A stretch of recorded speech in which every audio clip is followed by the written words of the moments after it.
Listen, we have a great show lined up for you. I'm your host, Kim Jacobs, better known as the Balance Doctor.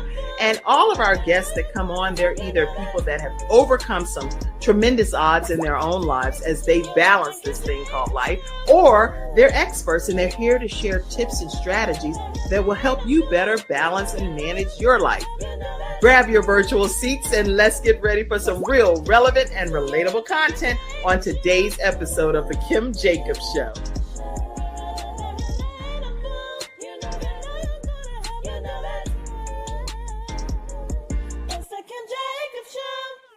Well, hello, everyone, and welcome to this episode of The Kim Jacobs Show, where we are bringing balance to the world, one household at a time. And today we are doing that with none other than Gregory Rutledge. How are you today, Gregory? Man, I am blessed and highly favored and grateful to be here.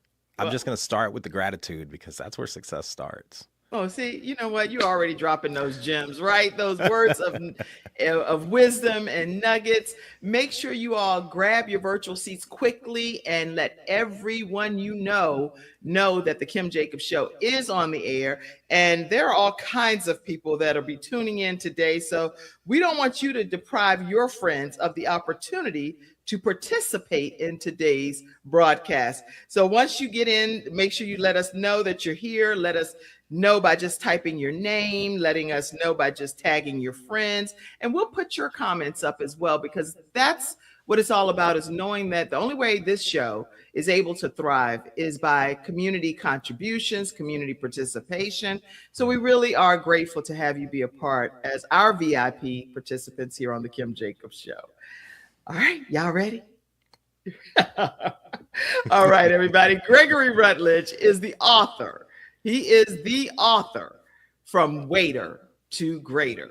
He is a child of God first. Let's put that preference there, right? Former waiter turned UX design lead, turned transformational speaker, author, strategist, with a gift of turning everyday experiences into deeply impactful lessons.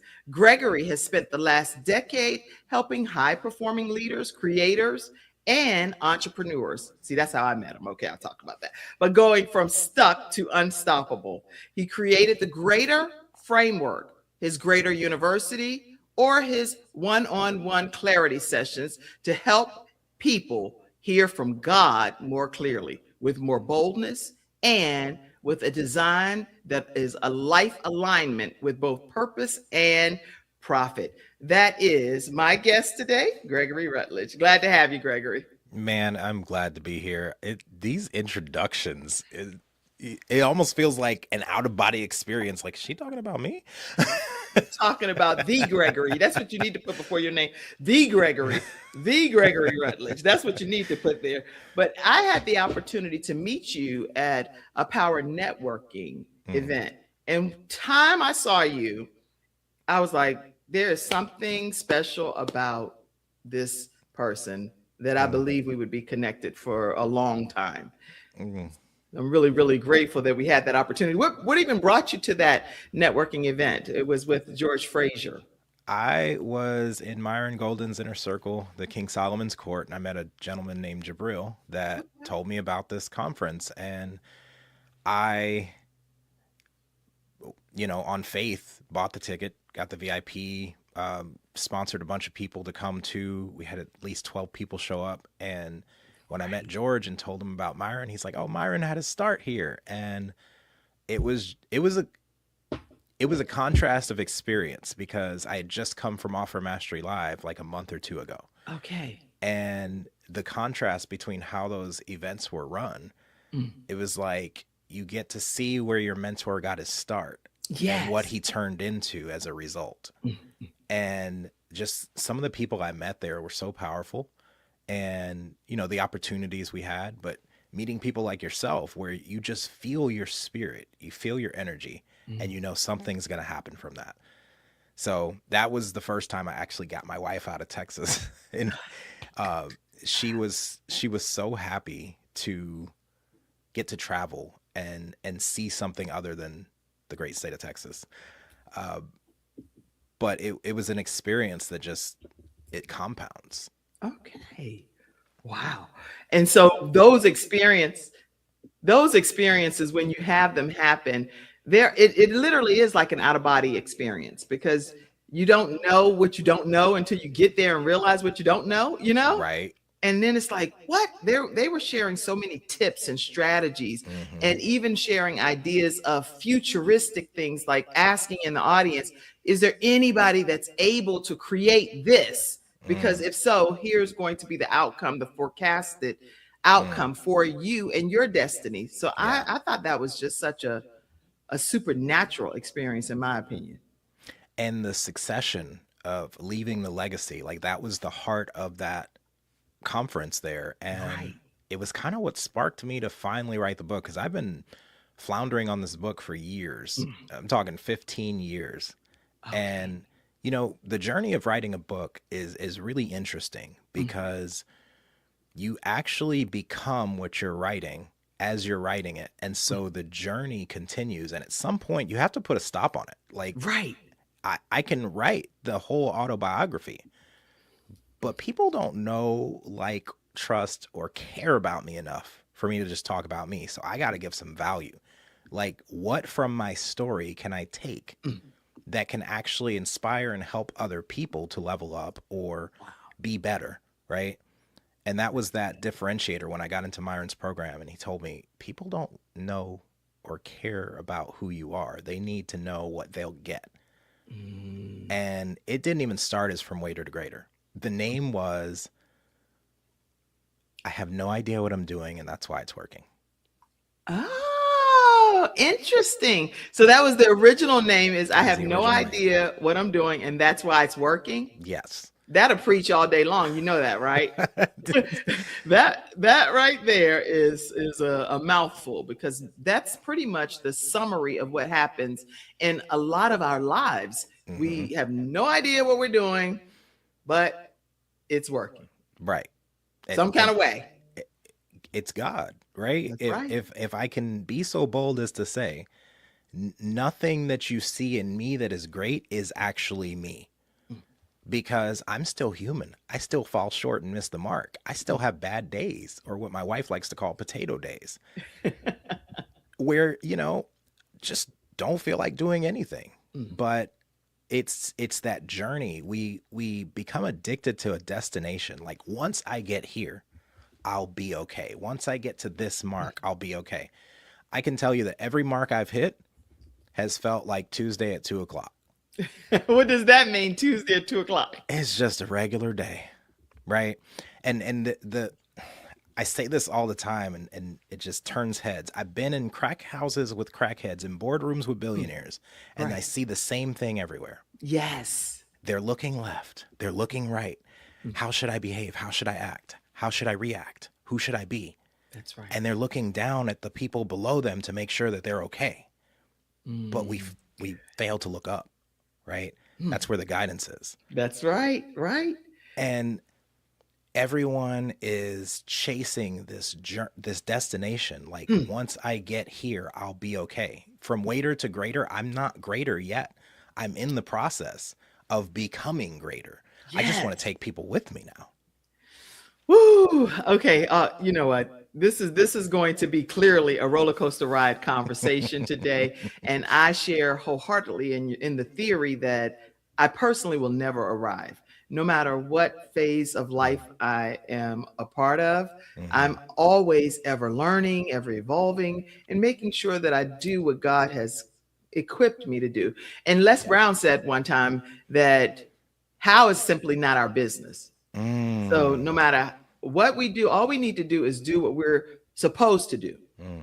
but recognize that the how is God's business. It's Amen. not our business. Not at all. Hmm. We are in the business of action, and God's in the business of results, right? Yes. All we can do is the next right thing with what's in front of us right now.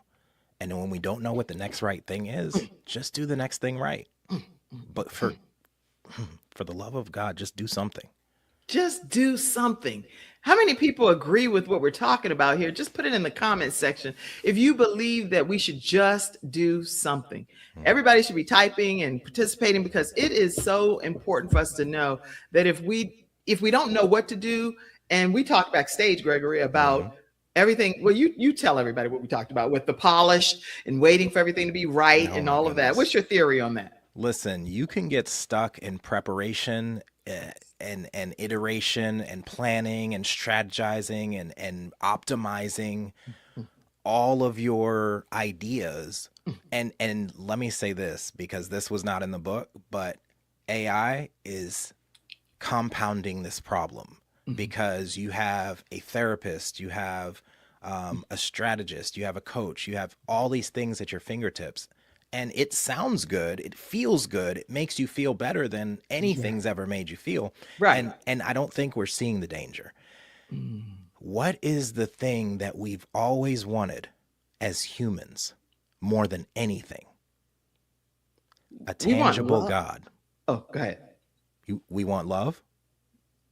I know I Go want ahead. love. I want love. I want God's guidance and make sure I have his direction and his endorsement and approval of the things that he would have me to be doing on this earth so that I'm not disappointing him, but representing him to the best possible light.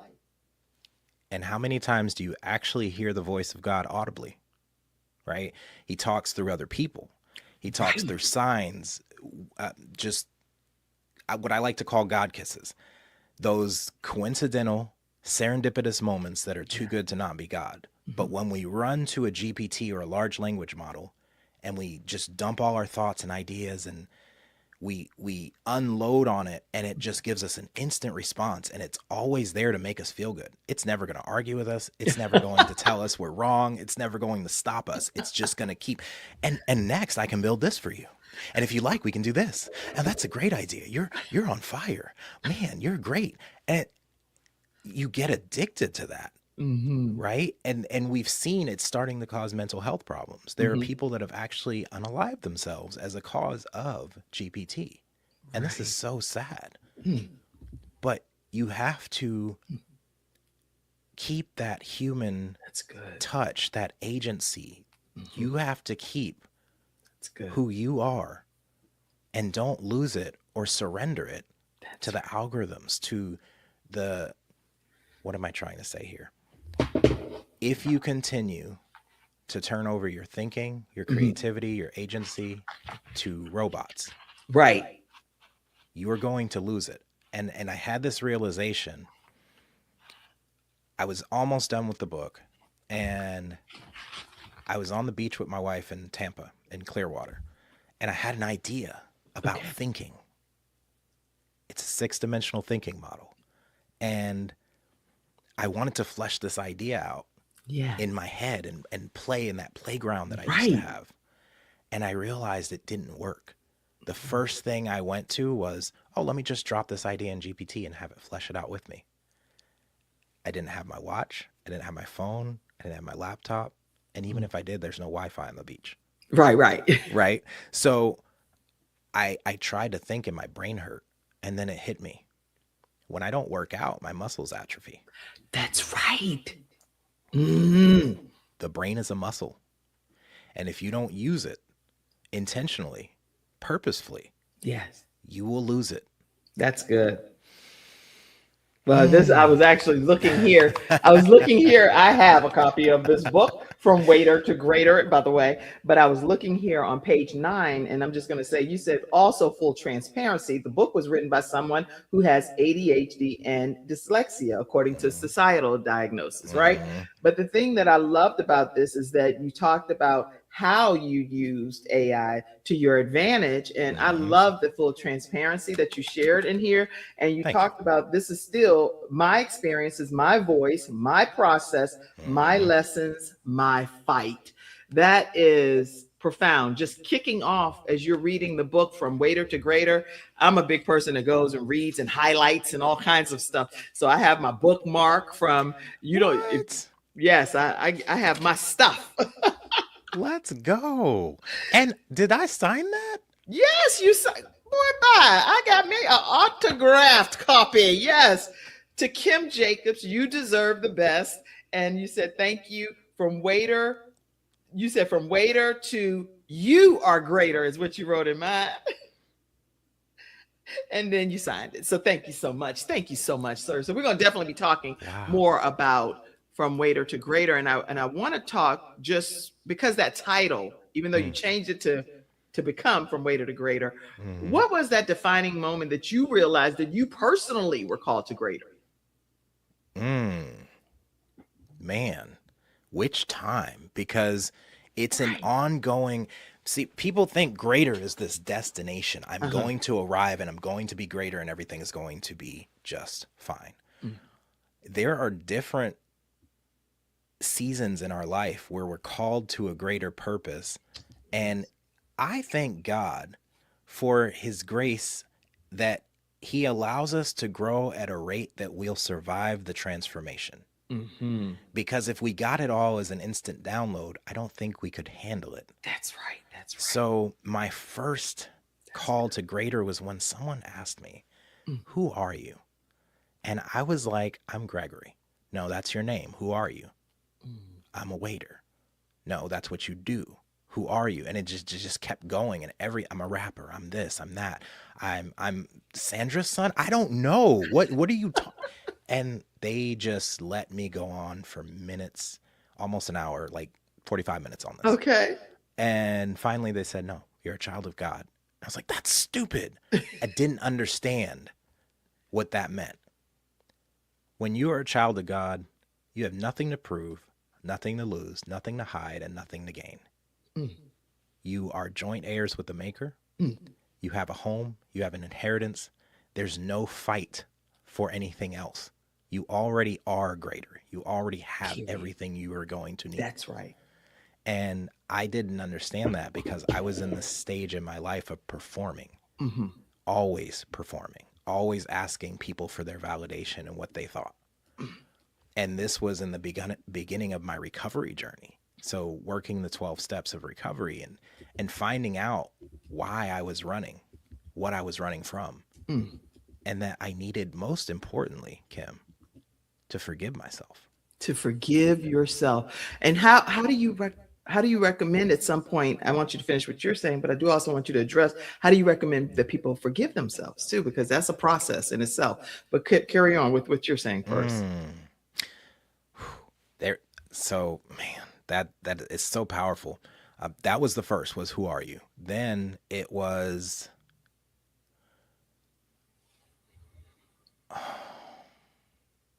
Who are you? Somebody type that. Who are you? If that was the first step for Gregory, well, because he's got lots of thoughts that he's going to be sharing, but I want to type, who are you? That's the who are you? first step. First step. And that goes to the G in the greater framework, grounded in your unique story, Mhm. not what person to the left is doing, what guru on social media is doing. Like, who are you? Because that matters more than you know.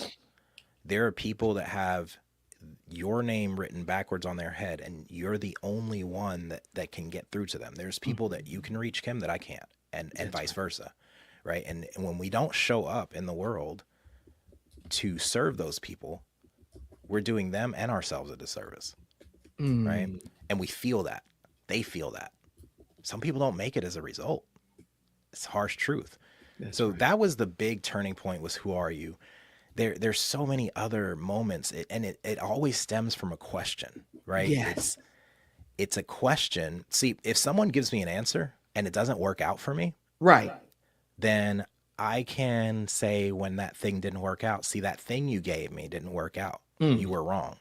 But if someone asks me a question, right? Right, right. Point the finger and say that didn't work, what you Uh told me. But if they huh. ask you a question, then what happens? That question stays with me. That's And right. now I'm reflecting on that question, not even in my conscious mind anymore. It's That's moved right. to my subconscious, and I'm asking that question repeatedly. I'm mulling over it. I'm ruminating. I'm meditating on this Yes. question. And when I finally get the answer, it's mine, right? Because it took you a lot of work to really get to the answer. Then you know Hmm. how to effectively apply it to your own life versus just somebody telling you what to do. They're teaching you how to Exactly. fish technically. Exactly. Mm. And so my question that I have for people is, who are you And how can you be the best version of that? Because when you show up fully in that, everything else becomes easy. You don't have to perform, you don't have to prepare. They say that a prepared messenger is better than a prepared message. You already have everything you need inside of you. So the pivotal moment had to be, who are you? But then next was, and I don't, I want to say it was 2011. I was riding in a car in North Carolina, of all places, on a random trip, and this guy asked me what I did. I was riding with a stranger to a meeting, believe it or Right. not, Okay. and he asked me, so what do you do? And I told him I'm a musician. And he's like, oh, really? Like, do you perform? He's asking me all this stuff about it. I'm like, well, I'm kind of waiting for the fear to go away so I can show up. Right. And he looks at me with this look, and he's like, what? You do realize that courage is not the absence of fear. It's showing up in spite of fear. In spite of, yes, come through. Great advice. And I was like, I mean, I guess so. The biggest awakening, and this happened before that. They're coming up now. They're coming up. My brain's working. So, oh no, I have your whole, whether your brain works or not. I have right, it right it's here on in certain there. pages. So anything that delays your brain, just tell me, and I'll go right to that page. I have a whole greater framework outlined. Do one thing every day that scares you.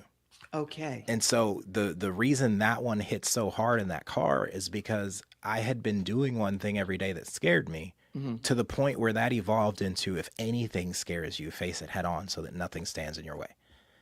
And I had reverted back to fear, which lets me know that if I'm not moving forward, there is no coasting. I'm either going forward up the hill, or I'm rolling backwards. You cannot stay still. We can't stay still. So no matter, even if we think we're just standing still, we're just waiting. And no, at some point, by making no decision, you're still making a decision to just stay stagnant. It does not, no matter how you slice it. Hey, that's a Kim Jacobs quote. Yes, I think I will use that in the future. Yes, ma'am.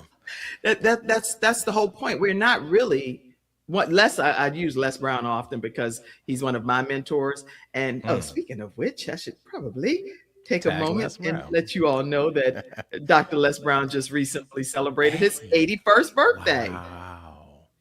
And so if you go and follow him, he did life lessons and things that he was sharing with us that tuned into his live broadcast yesterday on his YouTube channel. And it was some powerful things that he was sharing. But one of the things he's talked about is you're either climbing a mountain or you're sliding down off of another one. So but you always want to find yourself climbing, not just always at the bottom of something. You're at the bottom of another mountain, or you're coming up on the next mountain. I may be botching it up, but the point is, it was very helpful information. And what else? Something else that he said that I think was very helpful to me. Let me see. While I'm looking that up, oh, he said garbage in.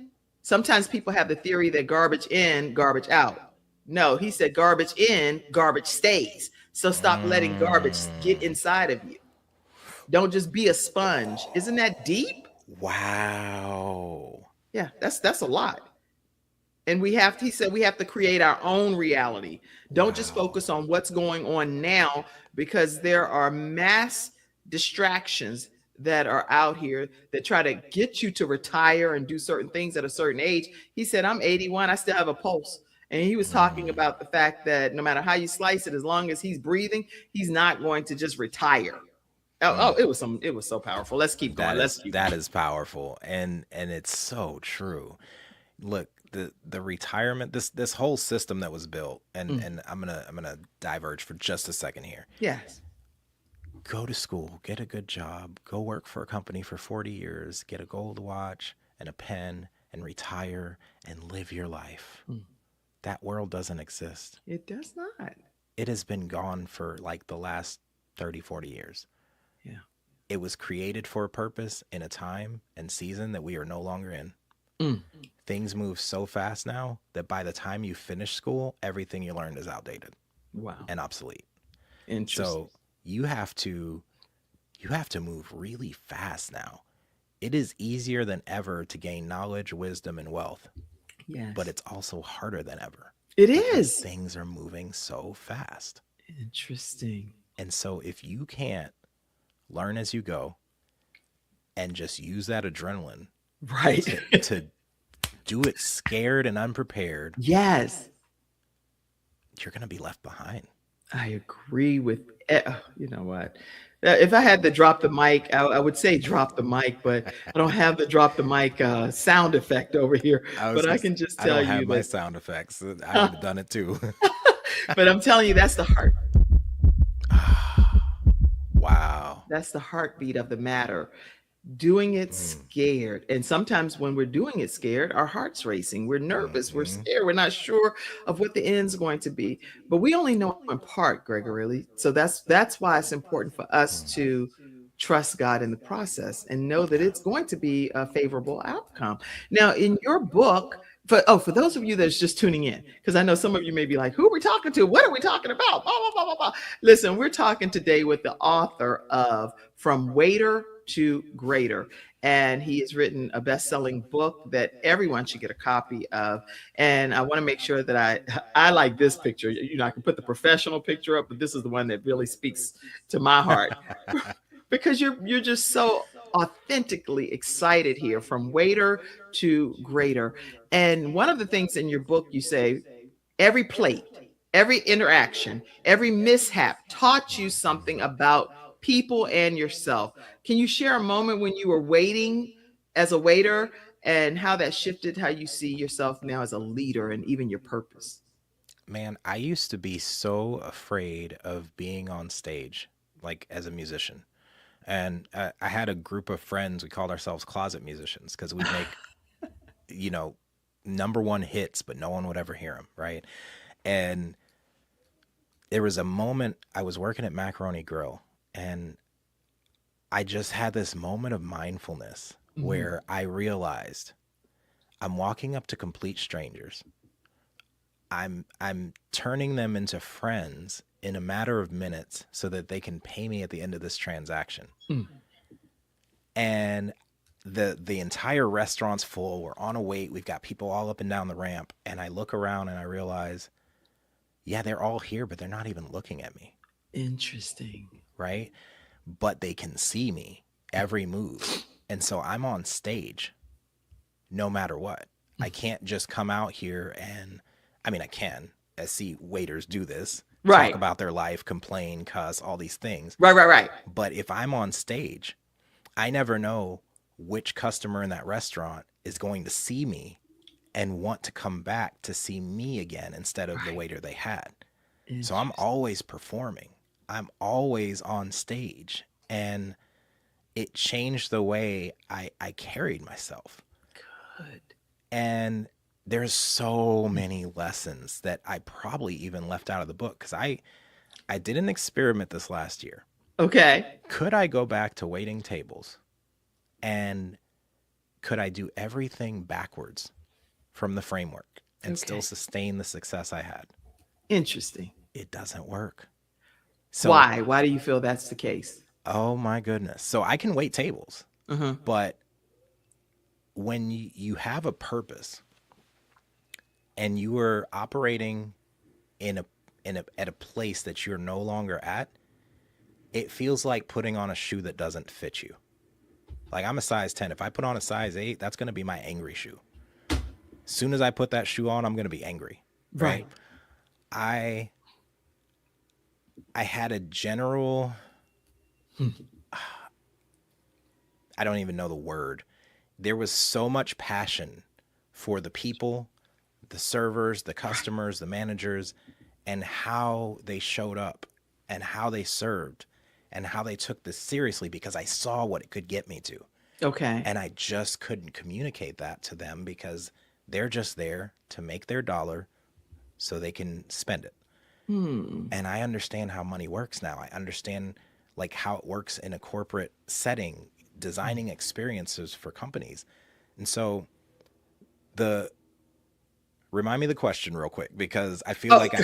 forget the question, boy. Okay, we're I'm going all on the this way in a journey. whole different. I'm in a whole different realm with what you've taken me on, which is a journey to letting people understand that no matter what is going on at whatever level you're experiencing, it's happening for a greater cause. What I'm taking away from what you're That's saying. it. That's And exactly it. so, not looking at it just from dollars and cents, Right. but every day you're performing because you're providing these individuals with the best experience they could ever have in their lifetime. And That's that's it. how you were viewing it, in my opinion. Yeah, and then not just that, it's not a transactional thing. I'm not Right. just taking care of these people so I can get the end goal of the tip. I'm trying to create an experience That's while they're in my section because I am brokering with this company right now. yeah. And this section of tables that I have to Mm. take care of, this is my business. These are the people that I need to serve so that next time they think about eating this food or they think about eating out, they say, can we get Gregory? We want to sit with Gregory, right? Right. That becomes predictable income. And people didn't understand that. Mm. There were people that were getting mad because people were asking for stuff. And I'm like, and then they get mad when the people didn't tip. And I'm like, you do didn't realize tips is to ensure proper service. that's In my it. opinion. That's it. It was insurance. It used to be they'd set a stack of cash on the table so you can see it. And every time you did something stupid or messed up, they just took some cash off. And whatever was left at the end of that day or that transaction was yours. I heard that. I don't know if that's true. I heard it as a story, but the It's visual, a good visual. It'll be right? a good icebreaker or something, right? For real. Like the waiter Yeah. gets there and like, is that for me? Only if Only. you properly serve me, right? So there's so many lessons you can learn. There's efficiency, there's thinking on your feet, there's critical thinking, there's strategy, problem Yeah. solving, like all of these skills that people take for granted in Yes. these jobs they're working, whether it's cashier, warehouse, waiting tables, sales, door-to-door sales, phone sales. I've done it all. There are lessons and transferable skills and lessons Yes. that you can learn that are so much better than what you would get in college. And you have to pay for college. You get paid to learn in a job, right? Right. Well, I mean, I love college too. I love it. I love it all. But I mean, Well, so I do love some college as I well. But I also feel like you can have life lessons that you can apply on your journey, and it doesn't have to require a college education in that regard. So, right. And I say that I don't knock college. of I think course, it's great to learn because you go from high school where everything's handed to you, you have a curriculum, you have everything is kind of done for you. right. And then it's like there's no transition. You go to college and it's like now you got to read your own curriculum, now you got to prepare your own lessons Right. and know where to be and make sure we're on track with the syllabus, right? And Yep. it teaches you how to be responsible, disciplined, and how to network with people that are complete strangers because everything we've been taught our whole life is don't talk to strangers. But Kim, talking to strangers is why we're here right now. That's right. We were strangers in a room filled with thousands of people. And out of all of the people in there, I'm serious. It was just like, there's something that I have to connect with this individual and figure out what's next. I don't know what next. We haven't even connected since that event, Right. but now we're here in this moment. That's And it. so it was for such a time as this. That's it. You never know why God allows paths to connect. I don't want my path to cross with people. I want my Right. path to connect with people. That's You so know? good, Kim. Yes. So I love being just in your presence. This has been a blessing already. Everyone else, I hope you're taking notes that you can go back and later glean from as well. I'm huge on providing the Disney experience to people. That's where they will drop the broom no matter what they're doing and take you to the other side of the park and give you a Disney experience. That's what you did, in my opinion, in your Wow. book of Waiter to Greater. Wow. Yeah. That is the compliment of compliments. I did was it a brand archetype quiz? And Okay. it said that my brand for Question Everything was magical. And two of the three that were compared was Disney, Apple, and Tesla. Oh my couldn't know. I would never know that clearly. Wow. Because I actually had another author. She teaches people to be entrepreneurs, authors, speakers, and trainers, and how to monetize what they've written about. And she looked at my book and she said, "This is not properly formatted. It's not written right. This is not good for, like, it's not properly formatted, basically." Okay. It just made me feel some type of way because I write my book for my people. I don't care what the format says. Right. Most people don't read books because they're overwhelming large blocks of text with no pictures. That's right. Right? That's right. If I see a huge, and I'm dyslexic, so if I see a huge block of text and I have to use a ruler or my finger or something before I'm getting lost and reading the same sentence over and over again and nothing, if I have to break it up in 2 sentences, 2 lines at a time so that you can digest it, that's what I'm going to do. Good. I don't care about the rules in the format. That's I've good. obviously transcended that because the jobs I was working in UX design required bachelor's, master's, or PhD and higher, or equivalent experience. Right. You know what my equivalent experience was? What? Raising 5 children, waiting tables, having to watch my money stack $1 at a time, and learning how to leverage psychology to not only get people to pay me more than their meal was worth at the end of it. Right. Right? Because people are always struggling with money. So for them to pay me $20, $40, $100 on top of a, right? Or like 70 to 100% of their bill, they're paying me double what they paid for their food just for an experience I gave them for less than 45 minutes of time. Woo. We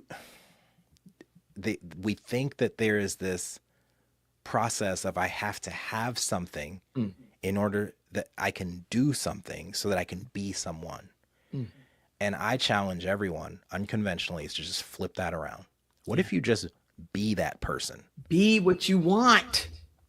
And do the things that that person does. Yes. And then the have is a byproduct. It's a gift. It's an extra. It's a bonus. And you don't have to think about it. Yeah, you're dropping such knowledge because one of the things you said, and I don't know what page it's on. I should have wrote the page down, but you were talking about just showing up. I don't know what page it was on, but it was. I remember vividly that particular statement. You said no matter what. Oh, show up. Also on page 21. Show up when you say you'll show up, and you're actually in this page on page 21, you're talking about the different 15 years of the places that you worked. You talked about Cheddar's, you talked about the Cheesecake Factory, you talked about BJ's Brew House, and you talked about the fact that the Cheesecake Factory didn't spend a dime on advertising. They grew organically just by providing world-class service. And your biggest lesson was show up when you say you'll show up. Talk about that some more. Man, and you just like that was like a knife right now because I'm gonna be honest, I'm gonna be vulnerable because that's my superpower, right? Is people look at me now that I've written a book and I've had all this success and they just think of me on this pedestal. Let me humanize myself real quick. There are times that I say I'm gonna show up and I don't show up. And that hurts. That hurts worse than anything because your word is all you have. That's it. And trust, it's so easy to break trust and 10 times harder to get it back.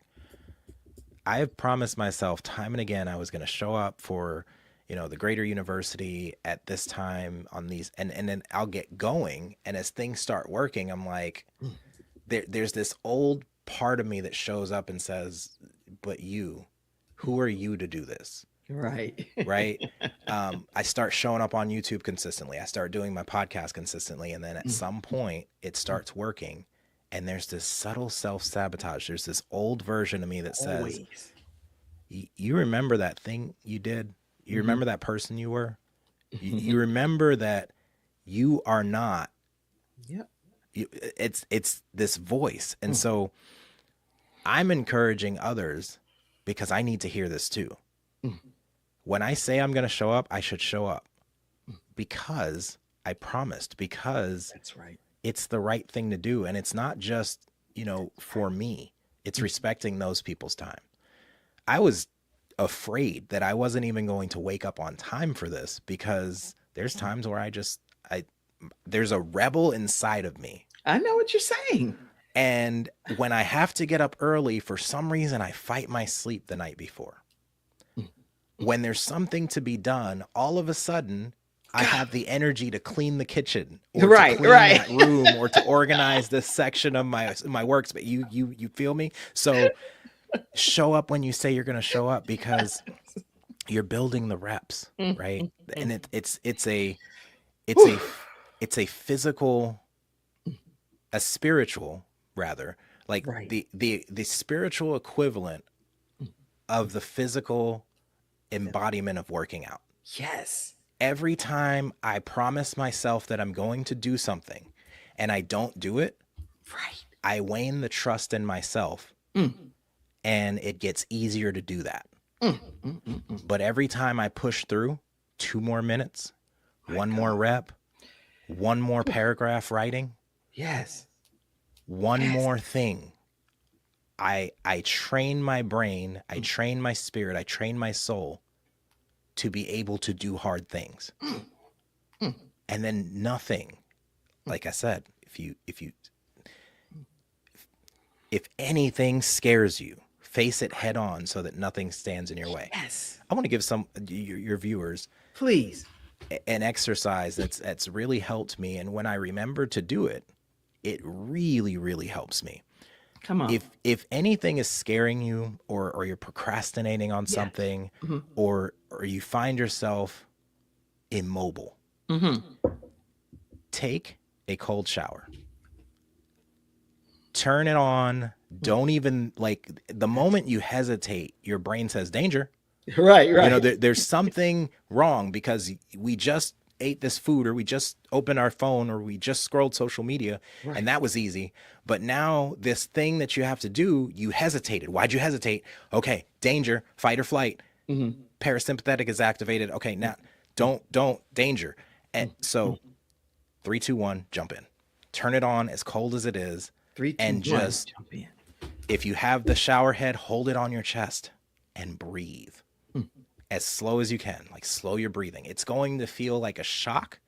Your body's going to go, what is going on? Okay, we got to move these blood cells, because obviously there's something wrong, because this man is freezing himself, this woman is freezing herself. Why are we doing this? And you start here, and it's like, and then you go to the back, and then you just keep going back and forth. At some point, what you're going to notice is the water starts feeling warm. Oh, okay. It's not warm. Let me put this one comment up. This person said, BTD said, oh my gosh, not the cold shower. Lord have mercy. Wait in the world. Go ahead. You said 2, 3, 1, jump in, take the cold shower, and especially when you feel stuck. And what's going to happen? Absolutely. You are going to spike dopamine, and this is clean dopamine. This isn't, I just scrolled on a reel and it made me feel good in that moment because it gave me dopamine. It's not, I'm turning on a video game or eating my favorite food, or, gambling, or whatever you're addicted to, because we're all addicted to something. Yes. That's don't make dopamine. me start doing confession over here, especially about my chocolate chip cookie with the Ghirardelli. Okay, go carry on, Gregory. Listen, I got a whole drawer full of sweets down here. Guilty. You are going to give yourself clean dopamine, and it's called self-esteem for a reason. Yes. Nobody else is responsible for your self-esteem. It is something that you have to do for yourself. And when you give yourself clean dopamine, like my challenge to you is, when you wake up in the morning, don't grab this first. Right. I leave that sitting right there on the side. I'm like, no. Do you know, there was an exercise we did back in recovery where I would put my wallet under the bed. Okay. Because I had to get on my knees once to put it there. And when I needed it again, which I always do, right? It's your wallet, it's your money. You got to get on your knees again to get it. So you're at least getting on your knees twice a day to pray, right? That's good. It'll remind you to pray. I'm starting to do the same thing with my phone for 2 reasons. One, electromagnetic fields, and the fact that it disrupts your sleep. You should charge your phone on the other side of your room or outside of your room, because it really is like my ears ring all the time. I feel drained, and it's because we're not meant to be looking at blue light all the time. That's right. That's another story. I'm not a professional in that. I just read a lot. I do a lot of research, and I experience, right. Mhm. A lot of my stuff is experiential. So starting to put the phone under the bed because I go for that faster than I go for my wallet, Right, right, right? Well, the wallet's on there now. You got tap to pay everywhere, right, right. Everything's right there at your fingertips, literally. My literally. son does that. One of my sons, I never knew why he did that, but so he says that gives him a chance to just Mm. be intentional about when he's going to go. Where is he? This is my son Jeremiah. He Hey. and he's an entrepreneur. Mm. Definitely will be a billionaire probably, and so he has this theory along with several of my other children that he puts the phone away from him, which makes him, and he locks it. He's like, I have to get to it when I'm intentional about getting to it. I'm like, Yes. oh, so that Wow. taught me something, that God blesses us with children that teach us life lessons. And as a result of that, when I first wake up, I pray, I go to the restroom, do what I need to do and different things, drink Yes. cold cup of water, cold, Mhm. ice cold, just to make sure I get some hydration in, and then I'll start dealing with my phone. Man, your son is wise beyond his years. You were right. He's going to be a billionaire Oh yeah. because wealthy people have habits. Like you have to think, why do the creators of these apps Mhm, not allow their families to use them and they don't use them? mhm. Now, there's a morality matrix in UX design that we have to follow, and it's if it's helpful and you would use it, that is a product. I forgot what it's called. It's like a helpful product. Something I forget the actual words. If it's helpful but you wouldn't use it, it's like it's good for the world. It's a utility. If it's not helpful but you'd still use it, it's entertainment, it's gaming, it's right. But if it's not helpful and you wouldn't use it, you're selling drugs. Interesting. Okay. So is it more like instrumental, utilitarian? Is it that strategic stuff like that? I don't know. I'm trying to think. It's kind of a gauge to make sure that when we're making these decisions, and you've probably seen these documentaries where people with the same title, UX designers, product designers. Right. Yes. There's one called Buy Now. There's one called the social media experiment, or the social, what is it? The social network? No, the social media experiment. I think I can't remember, but they talked about why they walked away from Google and Facebook and all this because they created this dopamine drip. They realized that dopamine is not the reward Hmm. chemical; it's the chase chemical. And when they opened up endless feeds and endless scroll, we might as well have put an IV Interesting. into us, and like now we're just taking IV drugs and it's at our palm at all times, and if you don't turn your notifications on, it's blowing up all day every day. All day. My mom, who's in her 70s, she's like, what is that? And so I had to Mhm. literally put silence on my phone because every second it was ding, ding, ding, ding, ding, ding, ding, ding, ding, ding, ding, ding, ding, ding. She was like, this is insanity. And I Yes. never even paid attention to it. It didn't bother me one way or the other. Mm. But her, it was so overwhelming. And I Yes. realized that I need to put focus, do not disturb, uh, any kind of things that would be the things that would allow me to have some level of a break in making a Mhm. conscious decision to look at it and deal with it. And Mm. everything requires some level of attention in some regard. So even if I'm not able to deal with it or choose not to deal with it at that moment, I'll just say, hey, I'll respond to this tomorrow or I'll respond to this next whatever day. But I'm not dealing with it right now. But I still believe in being courteous too. Amen. Yeah, I live on do not. Any successful entrepreneur has to live on do not disturb. Like there's no way to be intentional without intense and intentional focus. That's right. And I love what Kern said here. The creators Oh, of these products know the dangers of using their product, which most are slowly killing us. The same thing applies to the food we consume. Listen, don't get us going on this rabbit hole because we will. yeah, and Karen Cherry, just so you all know, if you've never participated in any of her conferences or Mm, summits, she's the butts in the seat queen. That's her let's go. termed title, and she knows how to fill a regular conference and a virtual conference. So if you have not connected with Kern Cherry, make sure you do that and let her know that the Kim Jacobs Show sent you her way. Listen, I am so glad so far that you've been here with us. And if you want to stay connected with Gregory Rutledge, his Linktree information is right here. And many of you are audio podcast listeners on iHeartRadio, WDRB Media, and different places. So it's Linktree/Gregory Rutledge, RUTLEDGE. And so as we're continuing our conversation, I want people to understand more about your greater framework and how do people that struggle the most have a difficult time with your framework that you're presenting to the world. You know, we talked about it briefly a second ago. It's the grounded in your unique story, right? They're trying to put on someone else's story. They're trying to live up to what their mentor or someone that typically it's someone that doubted them, right? Right. And they're going on their whole life. Someone doubted them, someone offended them, and they're trying to prove them wrong. And those people are living their lives completely oblivious to the fact that you're still affected and what they said or did is still renting space in your head for free. Then that's the G. The R is reframing limiting beliefs. There are so many limiting beliefs that we hold. And if we would just reframe them, tell ourselves better mental stories. That's right. Tell yourself stories where you win in the end. Listen, everything I tell myself, I made it up. So if I'm going to make up anything, why not just make up a story where I'm going to win?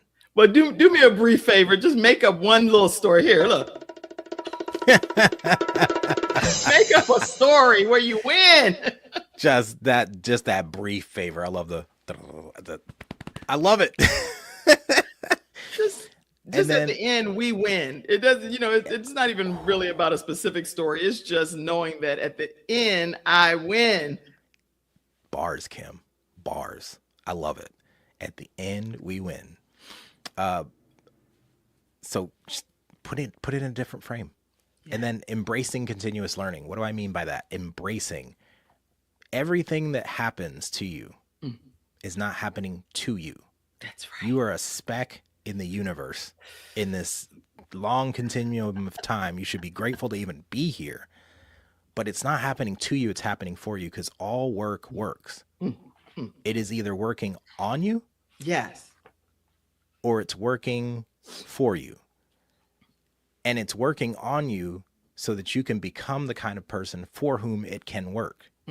So anything that you go through, good or bad, is a lesson. Embrace it, learn from it, and then take action on it. That's the A, action-oriented goals. We have these big goals and to-do lists, and they're great to put on paper. They're great to share with someone. Sometimes just sharing that you have that goal is the dopamine rush you needed, and then you don't take action. But if we talked about this earlier, I'm in the business of action, and God's in the business of results. Results, the how, like Les Brown said, that's none of my business. What am I going to do consistently, day to day, to ensure that that goal is just a byproduct of me building this habit? Because all addiction is just maladaptive habit formation, right? I'm just building a habit around something that's not good for me. So I can take that same energy and build a habit around something that is great for me. And if you want to be great, you can stop at this T, transitioning with purpose. Why am I moving from this thing to this thing? Not, it got hard, or I don't understand it, or no one's helping me, or, I ran into this, so I move, right? That's that learning curve. We start something, and then the novelty wears off, the dopamine's gone, and now we don't want to do it because it's boring. That's right. And so we move. But what if we moved with purpose? Like, I know why I'm doing this. Simon Sinek says start with why. When you know why, the what and the how, the where, the when, all of that works out because your why is strong enough, right? Your purpose is turned up. So if you want to be great, you can stop there. Grounded, reframed, embracing, action, and transition. But if you want to be greater, you got to do things like Kim Jacobs is doing by bringing balance to the world one household at a time and hosting a show. I mean, think about the days when you had to get some sort of record deal or promotion deal or some kind of deal for someone to put you on a network so that people can see you. Now, if you got one of these and the internet, you can have your own show and do whatever you want and say whatever you want, and people will see it. And if you stay continuous, I won't say consistent, continuous with it. If you just continue on, because consistency is a bad word to people with ADHD, ADHD, autism, right. dyslexia. Like, if I fall off and I lose that streak, I'm bad, right? There's shame and guilt, and then it keeps us. But if I stay continuous, if I just keep coming back to it, no matter how I feel, no matter what happens, I just keep putting in that work, it's going to grow. So empowering your network is, I said all that and I didn't even tell you what the E is. Empower your network. When you get to the top, look back. Yes, look at what your next peak is, but look back and see, okay, so I made it here. Is there anyone else back here that needs my help to get here? Yeah. So we can go here together. That's right. And then the R, the most important one, is resilience in the face of setbacks. That's the last R. A setback is not maybe there'll be a setback. There will be. There will be a setback. It's part of it. And so you have to remain resilient. Like, show up one more time. Show up for 5 more minutes. Show up even though it hurts. Show up even though it didn't work. And learn from it. And like, because disruption always follows intention.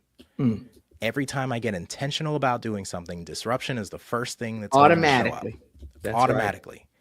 Right. And it's almost as if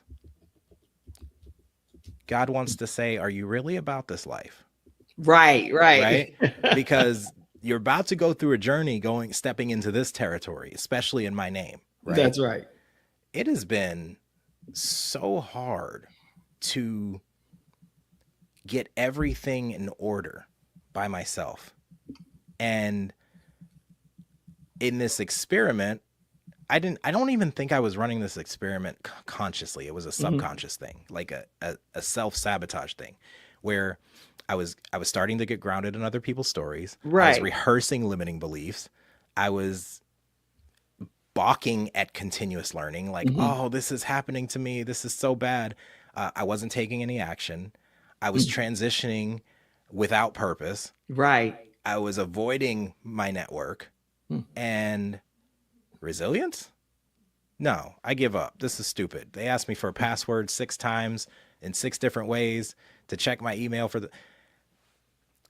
And then you just call it quits. And call it quits. But I've worked this framework back and forth because I'm someone that learns from contrast. I know the framework works, but what if I did it backwards? What if I did everything it said not to? What would that result in? Right? That's good. And I found that not only does it work, but if you don't work it, it doesn't work. Yeah. This is a book of action steps. So if you do not have a copy of this book, From Waiter to Greater, you want to get your copy immediately. How can people get a copy of your book, Gregory? It is on Amazon. You can search Gregory Rutledge or From Waiter to Greater. I also have a workbook. If you don't want to read the book and you just want to get to the action, there's a whole workbook with a bonus chapter on overcoming imposter syndrome. And that is available as well on Amazon. You go to my link tree and it's the top link. I'm working on the audiobook right now. I was going to have someone else read it. And you have to read it. People were like, we need your voice. What in the world? We have I know, to have right? your voice. You cannot, the stories will not hit the same without hearing your emphasis behind it. Yeah. So you have to use your voice. Okay. What can you tell people as just advice to really understand that they're hearing from God? Sometimes people are blocked and they're stuck and they're not sure how to move forward because they're not sure if they're hearing from God in certain seasons in their lives. Tell us. Listen, if it's God's will for your life, you won't be able to stop it. And if it's not God's will for your life, you won't be able to make it happen. And even if you do, you're going to have to work extra hard to keep it up.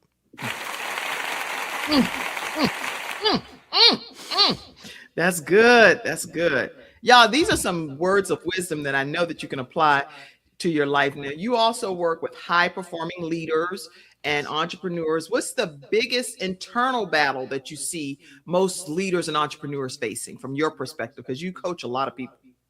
Man, just the permission to show up Hmm. and know that they're already greater. My first Okay. client, when I finally launched and left my job, my first client, it was a coach for Kingdom Coaches. And I looked at her website and it was just so beautiful. It looked luxury, it looked Mhm. top tier.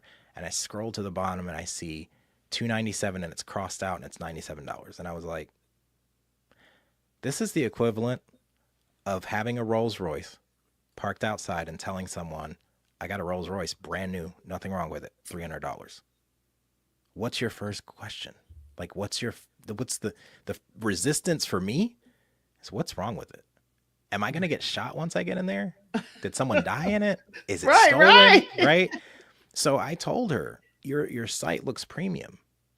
Your results speak for themselves. You've Mhm. coached hundreds of coaches. You've helped launch hundreds of Kingdom Coaches. Mm. But your site says pay less. And I was so afraid to say that, Wow. but I had to say it. Mm. People pay me not to make them feel good, or you pay me too much to lie to you. And so I said it and she's like, ouch. And I said, when you raise your prices, you're not raising your prices to be greedy. You're raising your prices because people show up differently when they pay more money. Yeah, they show. First of all, they show up. Period, because they paid. You pay attention. That's it. And this was the turning point for her. Mm. I said, you can always go up. I told her 20,000.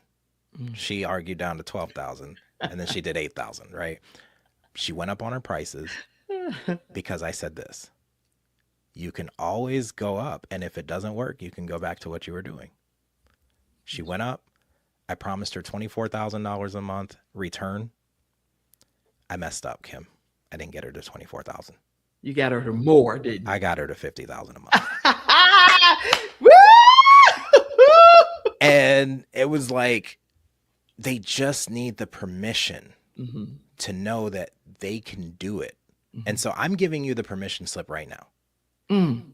You can do literally, and this sounds so cliche, you can do literally anything you set your mind to. Your mind is the most powerful tool we have in this world, more powerful than AI, more powerful than these algorithms, more powerful than anything. We are made in the image of a creator. Yes. So go create and go be great.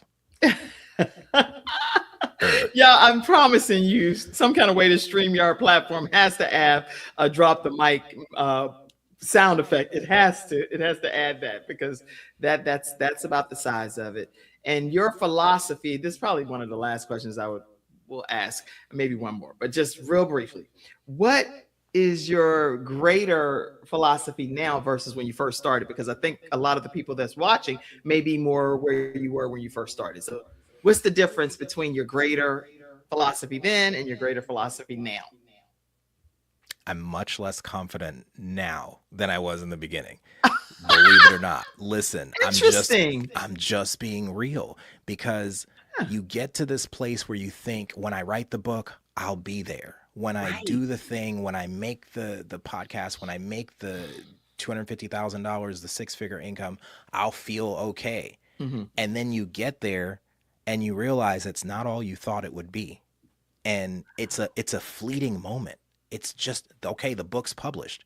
That's where the work begins. That's where you have to go and speak on stages and go on podcasts and talk about your book all the time. How do you talk about yourself all the time, right? How does you get on a show and someone's introducing you, and yeah, it strokes your ego a little bit, but listen, the GWiz stands for God's will ignites zeal and Greg's will ignores zeal. It is my constant reminder of whether I'm in God's will or my will. And it is so uncomfortable to be celebrated and put on a pedestal when you're human, you have flaws. And, you know, the higher you get put up on a pedestal, the harder you fall when people realize that you're just human. So I'm gonna stay down here and say what's real, because there's this cognitive bias called the curse of knowledge. The curse of knowledge. Interesting. When I know something, I forget what it took to learn that. I forget the struggle. I forget that I didn't know it at one point. And then at some point, it just becomes common knowledge for me. Right. But what's common knowledge for me, and I'm dropping these gems on this podcast, right, is new to someone else. Very new. So yeah. So it's a breath of fresh air to all of us that's tuning in to hear you. Well, I'm hosting you, but I'm hearing you also. But the point is, for people tuning in or listening, this is a breath of fresh air, a way of thinking that maybe a little bit more jarring than what someone has been doing as their norm. So now you're telling us when you do win, you are greater, you have greater inside of you. Let's just stop worrying about painting a picture that has us losing, but paint the picture of us having a victorious outcome. That's it. I love this.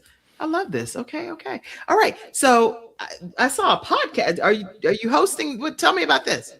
So that was actually, I'm surprised. She's got really good SEO, because I did a interview with Sophia, and it was on her Writing Black Joy podcast. Okay. And I was a guest there. But when you type in That's From Waiter good. to Greater, that's what pops up. And I'm like, maybe I should have named my podcast From Waiter to Greater. It's the greater journey. Oh, that's And- interesting, because I did my own due diligence before Right. I brought you on the show, right? And I kept seeing that, right? And so here's the thing. If you don't have a podcast, is that what I'm hearing? I have a podcast called The Greater Journey. Yeah, okay. I thought you had a show. Okay. Right. And so it started working again. This is my dilemma. And I don't know if anyone else struggles with this, but I'm just going to be vulnerable, because I know that's when the true change happens, when someone else knows that someone else is struggling with this too. I get started on something, it starts working, it starts going good, and then I either get bored or sabotage it. I don't know what that is. And so I've actually hired a team to help me with this podcast, because I was like 5 or 6 episodes behind. And I love live. Like, there is no fear in my bones. There's No, no I can tell. anxiety. I actually thrive when I'm live and there's people to Me too. engage I with, love this. right? And trying to record it behind the scenes, and like, there's never any mess ups. Like, people need to see this as they see it. And the one time I went live on the Greater Journey podcast was like the best thing that ever happened. And so I am setting a date to start going live every day that week, so See? that we can do the Greater Journey live, because people need to see these journeys. They see the highlight reel, they see the success, and they don't see where these people started or the messy middle. And that's what I want to bring to people, is show people that everyone that's successful had a messy middle. Oh. They just had to go through it. We cannot wait to be in the virtual studio audience of the Greater Journey podcast. And I know you said the greatest thing, but I'm sure that I found one picture that I might be being a sleuth. I hope this is accurate. But tell me with this. Oh my goodness. Wow, you know how to bring some tears to people's eyes. So, you know, I was married for 12 years, and I learned everything not to do, to my 2 biological children's mothers. And then there was a relationship in between that and Tiffany, who you saw in the picture. And it was pretty toxic. You know, you jump from relationship to relationship, trying to find yourself and trying to be complete or whole, or get that thing you didn't get as a child. Right. That motherly nurturing. And it's nothing against my mom. I love my mom. We have a great relationship now. She's just not an emotionally, she's not a touchy-feely person. Right. It's not. There's so many walls and barriers that were built. So we ended up having a child, me and the second woman, and placing him for open adoption. That was the hardest thing I've ever had to go through, as a man who didn't want to perpetuate that cycle of, you know, fatherless, to give him up. There was ambiguity happening, and I could make a story for why to keep him and a story for why to give him to this family. and neither one was wrong. Right? And when you have to make a decision and neither one is wrong, you have to make a decision that you're at peace with. Make a decision and be at peace with it and stick with it, commit to it. And so when I finally committed, she started wavering. And the paperwork for an open adoption is brutal. It basically says, I want nothing to do with this child at all. Like, it's legal terms. So there's no way, no loophole for me to come back around and argue I want my son back, right? So that was really hard. And there was a major moment of transformation that let me know that my decisions in my life were harming my children, and they were harming the purpose that God has me here for, which is to be the father to the fatherless, which is to be that leader that most men never had, right? I've broken a lot of generational curses in my family. And so that picture was triumph, was when I finally said in my heart, I'm done. I'm done chasing. I'm done hurting women. I'm done doing the things I've been doing that I was told to do by the men I looked up to, trying to get another notch on my belt, right? This was, we didn't like each other. We weren't each other's type, and we were both done. And I heard someone say, if you want love, run as fast as you can towards God. And if someone can keep up, and introduce yourself. And we were introduced by a mutual friend that saw something that we had. And when she said, you need to hook up with my friend Tiffany, I was like, no, I'm done. I don't want anyone. I'm done. She's like, whoa, chill, dude. I meant, like, y'all have kids around the same age. Maybe you can help each other out. You live 3 streets down from each other. Just check in on her as a friend. I was like, I could do that. She's like, her name's Tiffany Outlaw. I was like, her name is Tiffany Outlaw? The rebel in me was like, I want to take her last name. But I didn't think of it like that. It was like 6 months into this relationship. I had been honest with her. I wasn't trying to do anything. We were just friends. I would watch her dog. I would buy groceries. I would help her with the kids. They'd come over. We'd play games. The first time we ever saw each other, we built this clock. And it was a whole craft. And it was me, her, and our daughters. And it was a great experience. Wow. And we didn't even see each other like that at all. And people were asking, like, what's up with y'all? Like, and finally, when our daughters were like, so why aren't y'all a thing? Because y'all should be a thing. And we just kind of looked at each other like that, innocent school kid, like, ew, gross, cooties. And then it hit me. I was like, I haven't had to fight. There's been no drama. We get along. We laugh. Right. We have fun. What am I doing? Hey, lock this down. That's right. Lock it down. You did, right? I sure did. And I don't know if you saw this. You were doing your due diligence and research. I actually proposed to her with a flash mob. I was like, I want to make this so epic.